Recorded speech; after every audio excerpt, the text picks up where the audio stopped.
Noorte TV-st ja ma kuulutan selle reportaaži avatuks.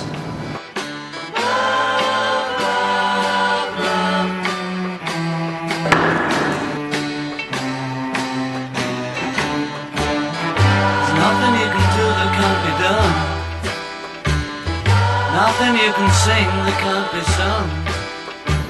Juba enne tunnetele tulemist leidsid eelnevate arutelude ja mõttevahetuste käigus Heidi valitud aktuaalsete teemade kitsaskoha ja pakkusid teile ka omapoolset lahendada. Ja mina saan sellist lähenemist üksnes tunnustada, sest noored peavadki olema aktiivsed ning ümbritseva ja enda suhtes nõudlikult tegused.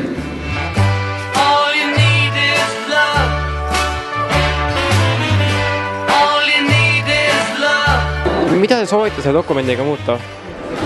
Üldiselt soovime muuta selle dokumendiga paremaks kogu ühiskonda ja Eestit. Me loodame sellega parandada kooli haridustaset, et tuleksid paremad hinded. Ja kindlasti propageerida ka väärtusi nagu sõnavabadus. Need väärtused on noore jaoks väga tähtsad ja neid peab juba lapsest saati. Igal noorel peaks olema oma väärtushinnangud ja arvamised kohe kindlasti.